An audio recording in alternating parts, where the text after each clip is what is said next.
लोकशाहीचा बुलंद आवाज, रिपब्लिकन वार्ता, महाराष्ट्र। फुलंब्री येथे मोहरमचा सण मुस्लिम समाजात अत्यंत श्रद्धेने आणि उपवास ठेवून साजरा केला जातो। मात्र फुलंब्री शहरात या सणाच्या सवारी परंपरेला हिंदू समाजातील बांधवांनीही गेल्या अनेक वर्षांपासून जिवंत ठेवले आहे।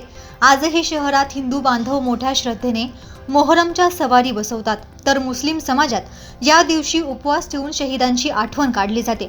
शहरात दोन प्रमुख सवाऱ्या बडेनाल साहेब आणि मौला अली या हिंदू समाजाच्या पुढाकारातून उभ्या राहतात। बडेनाल साहेब ही सवारी हिंदू माळी समाजातील पांथरे बंधूवरची वेस येथे बसवतात, तर मौला अली ही सवारी हिंदू भोई समाज बसवतो। मोहरमच्या 8, 9 आणि 10 तारखेला रात्री आणि दिवसा या सवाऱ्या उचलल्या जातात। त्या पाहण्यासाठी नागरिक मोठ्या संख्येने एकत्र येतात। मात्र मुस्लिम समाजाकडून या पारंपरिक जल्लोषी सवारीवर नाराजी व्यक्त करण्यात आली आहे। त्यांच्या मते इमाम हुसेन आणि त्यांच्या सहकाऱ्यांना यजीद नावाच्या जुलमी बादशहाने पाण्याविना आणि अन्नाशिवाय अमानुष छळ करून शहीद केल्याची ही स्मृती अत्यंत दुःखद आहे। त्यामुळे या दिवशी ढोल ताशे नृत्य किंवा उत्सव साजरे करणे चुकीचे असल्याचे त्यांचे म्हणणे आहे। कुराणामध्येही अशा जल्लोषाचा उल्लेख नाही असे ते सांगतात। यावर्षी फुलंब्रीत मुस्लिम समाजाकडून 4 पैकी फक्त एकच सवारी बसवण्यात आली, तर हिंदू समाजातील 2 सवाऱ्या पारंपरिक पद्धतीने सजवण्यात आल्या। पूर्वी शहरात 7 सवाऱ्या आणि 1 ताजिया बसवली जात असे। त्यात एक घोड्यावरची सवारी, 3 मली परिसरातील सवाऱ्या, 1 फत्ते मैदान येथे आणि 2 हिंदू समाजाच्या होत्या। याशिवाय फुलमस्ता नदीच्या काठावर हजरत सय्यद शाह ख्वाजा बहाउद्दीन संजरी यांच्या दर्ग्यात ताजिया शाह समाजातर्फे बसवली जात असे। मात्र आता ही परंपरा ओसरत चालली आहे। सध्याच्या घडीला हिंदू बांधवांकडून नवस फेडण्यासाठी मोठ्या संख्येने गर्दी होताना दिसते आहे, तर मुस्लिम समाज सवारीच्या ठिकाणी तुलनेने कमी संख्येने दिसतो।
रिपब्लिकन वार्ता महाराष्ट्र वृत्तवाहिनीसाठी मराठवाडा उपसंपादक अकबर शहा.